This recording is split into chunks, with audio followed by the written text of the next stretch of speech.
Selanjutnya untuk nomor undian 15 akan tampil di hadapan kita semua dengan membawakan nats Alkitab dari Galatia 5 ayat 16 sampai 26 dengan tema khotbah, jangan sampai pilihanmu meruntuhkan imanmu.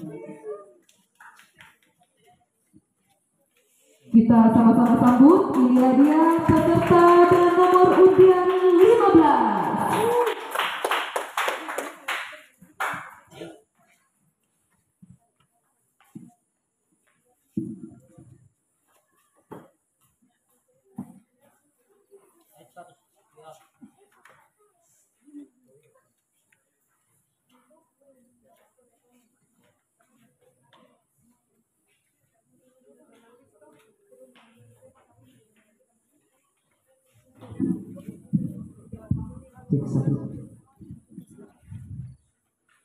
Diucapkan banyak terima kasih kepada pemandu acara yang telah memberikan kesempatan. Puji syukur diucapkan kepada Tuhan karena pada saat ini Tuhan telah memberikan kesempatan kepada saya untuk memberikan firman ini. Dan pada saat kesempatan ini saya telah menyediakan pembacaan firman Tuhan terdapat di dalam kitab Galatia pasal yang kelima ayat 16 hingga ayatnya yang ke-26.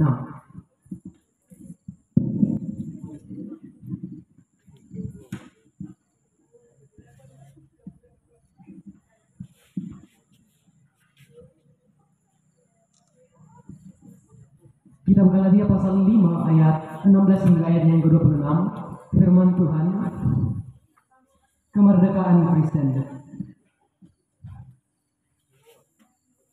Saya ulangi, hidup menurut daging atau roh. Firman Tuhan, maksudku ialah hiduplah oleh roh, maka kamu tidak akan menuruti keinginan daging. Sebab keinginan daging berlawanan dengan keinginan roh, dan keinginan roh berlawanan dengan keinginan daging. Karena keduanya bertentangan, sehingga kamu setiap kali tidak melakukan apa yang kamu kehendaki. Akan tetapi, jikalau kamu memberi dirimu dipimpin oleh roh, maka kamu tidak akan hidup di bawah hukum Taurat. Perbuatan daging telah nyata, yaitu percabulan, kecemaran, hawa nafsu, penyembahan berhala, sihir, perseteruan, perselisihan, iri hati, amarah, kepentingan diri sendiri, percideraan, roh pemecah, kedengkian, kemabukan, pesta pora, dan sebagainya. Terhadap semuanya itu, kuperingatkan kamu seperti yang telah kubuat dahulu, bahwa barang siapa melakukan hal-hal yang demikian, ia tidak akan mendapat bagian di dalam kerajaan Allah. Tetapi buah roh ialah kasih, sukacita, damai sejahtera, kesejahteraan, kesabaran, kemurahan, kebaikan, kesetiaan, kelemah lembutan, penguasaan diri. Tidak ada hukum yang menentang hal-hal itu. Barang siapa menjadi milik Kristus Yesus, ia telah menyalibkan daging dengan segala hawa nafsu dan keinginannya. Jikalau kamu hidup oleh roh, baiklah hidup kita juga dipimpin oleh roh. Dan janganlah kita gila hormat, janganlah kita saling menentang dan saling mendengki. Amin. Untuk pembacaan firman Tuhan. Dewan juri, penonton yang sama dikasihi Tuhan Yesus, melalui kesempatan saat ini, saya mencoba mengangkat sebuah tema perenungan, yaitu jangan sampai pilihanmu meruntuhkan imanmu. Jangan sampai pilihanmu meruntuhkan imanmu. Berbicara tentang pilihan berarti berbicara tentang dua hal atau lebih, di mana yang satu akan kita ambil dan yang lainnya itu akan kita relakan. Yang satu akan kita ambil dan yang lainnya akan kita relakan. Apapun pilihan kita, itu sudah kita pertimbangkan baik buruk dampaknya di dalam kehidupan kita. Dan untuk itu, sebelum kita menentukan pilihan, sebaiknya kita memahami terlebih dahulu kita pahami terlebih dahulu objek pilihan yang tersedia. Bapak Ibu saudara-saudari yang sama dikasihi Tuhan Yesus, pembacaan kita sangat jelas memberikan dua objek pilihan, hidup menurut roh atau hidup menurut daging.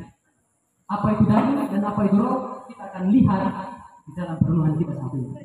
Pertama, hidup menurut kedagingan. Di dalam pembacaan kita sangat jelas ada 15 poin dan diakhiri dengan kalimat dan sebagainya. Itu menandakan ada lebih dari 15 poin.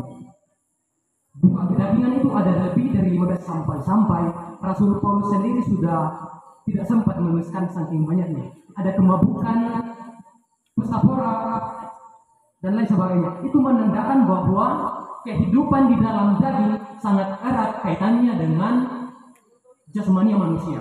Keinginan-keinginan duniawi. Keinginan-keinginan duniawi yang sudah kita tahu bersama bahwa ketika kita terlalu mengikuti itu, kita akan berjalan sampai pada akhirnya kita jatuh ke dalam jurang kebinasaan itu dosa.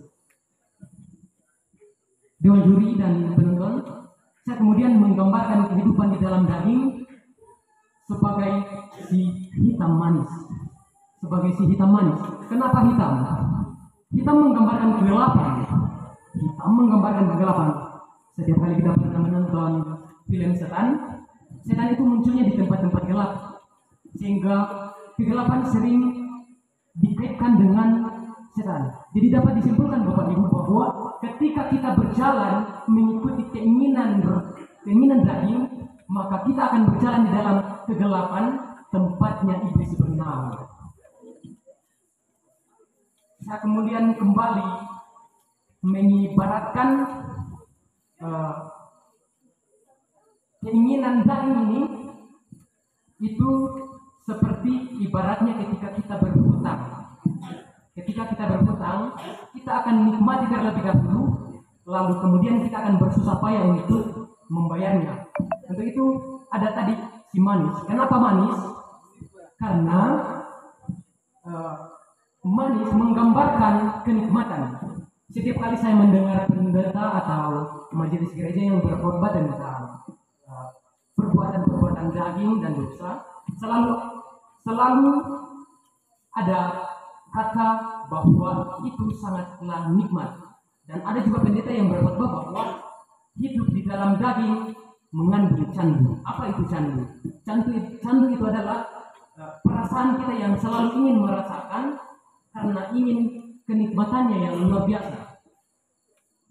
Jadi itulah kehidupan di dalam kedagingan. Nah, kemudian kedua, hidup di dalam roh. Bagaimana hidup di dalam roh? Kehidupan di dalam roh erat kaitannya dengan hati nurani manusia. Hati nurani manusia, di mana kita akan selalu ingin untuk berbuat baik, rindu untuk melakukan perbuatan-perbuatan baik. Hidup di dalam roh selalu mengarahkan kita untuk melakukan perbuatan baik. Bapak Ibu, hidup di dalam roh bertentangan dengan keinginan kehidupan di dalam kedagingan. Untuk itu, kebalikannya, saya ingin menggambarkan kehidupan di dalam roh itu sebagai si putih pahit. Si putih pahit. Pertama, kenapa putih? Putih menggambarkan kesucian. Putih menggambarkan kesucian, dan menurut Kamus Besar Bahasa Indonesia, putih kesucian adalah tidak bercela, tidak bernoda, tidak kotor. Jadi sangat jelas dapat kita simpulkan bahwa ketika kita hidup di dalam puasa roh, kita akan dijauhkan dari puasa-puasa yang dapat menyertai kita, khusus puasa-puasa yang dapat meruntuhkan iman kita. Kemudian ada lagi si putih, si pahit. Kenapa pahit? Kembali saya sering mendengarkan pendeta dan majelis gereja yang berkhotbah bahwa ketika kita hidup menuruti kedagingan dan perbuatan baik, maka tidak gampang dan tidak mudah. Itu menandakan akan ada banyak rintangan yang akan kita lalui ketika kita hidup di bawah pimpinan roh. Karena kenapa? karena iblis akan selalu menggoda dan mencobai kita. Nah, Bapak Ibu saudara-saudari, saya kemudian menggambarkan kehidupan di dalam roh seperti ibaratnya minum obat. Tentu semua sudah pasti pernah minum obat, di mana kita akan rasakan pahitnya terlebih dahulu, lalu kemudian kebugaran, kekuatan, kesehatan kita rasakan. Ya, itu pun kalau misalnya tidak sehat langsung meninggal, ya kan kita orang percaya yakini bahwa ketika kita meninggal ada sukacita. Jadi bersenang-senang dahulu, bersusah-susah dahulu, bersenang-senang kemudian. Itulah kehidupan di dalam Kristus Yesus dan hidup dipimpin oleh Roh. Bapak Ibu, Dewan Juri yang sama dikasihi Tuhan, pembacaan firman Tuhan pada saat ini memberikan isyarat bagi kita, memberikan perintah bagi kita untuk hidup mengikuti keinginan Roh. Namun yang menjadi pertanyaan bagi kita, karena kita tahu bahwa hidup di dalam kedagingan itu salah. Tetapi mengapa tidak sedikit di antara kita yang masih diperbudak oleh kuasa kedagingan? Pada saat ini, mengapa tidak sedikit di antara kita yang masih diperbudak kuasa kedagingan?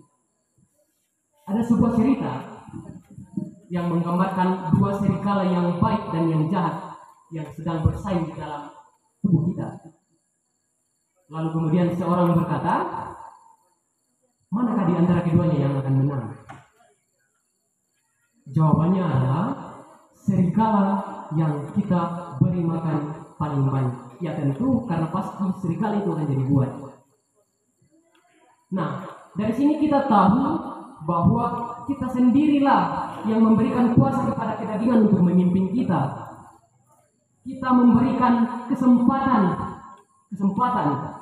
sehingga kita dikuasai hidup di dalam kedagingan. Bapak Ibu saudara-saudari, setiap pilihan tentu memiliki konsekuensinya tersendiri. Namun kita harus hati-hati di dalam menentukan pilihan. Jangan sampai pilihanmu meruntuhkan imanmu. Itu sekaligus menjadi judul berikut pembacaan kita. Nah, pesan dan kesan untuk kegiatan kita dalam ketiga GTM saat ini. Karena di dalam kegiatan saat ini, iman kita dituntut untuk bertumbuh. Iman kita dituntut untuk bertumbuh. Tetapi jangan sampai kita pulang ke jemaat kita masing-masing, kita membawa kedengkian perseteruan. Contoh misalnya, si A pulang ke jemaatnya, lalu dia bilang, Dede, Dewan Juri, bisa-bisanya saya kasih juara 10, saya paling bagus kurasa.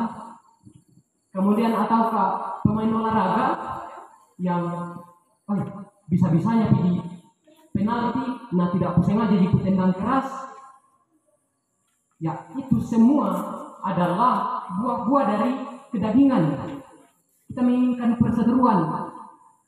Sementara di dalam kegiatan ini kita dituntut untuk memiliki iman yang bertumbuh. Kita pulang dengan hidup baru dipenuhi kuasa Roh Kudus. Amin. Firman Tuhan sungguh tidak jelas karena disampaikan oleh hamba-Nya yang penuh keterbatasan.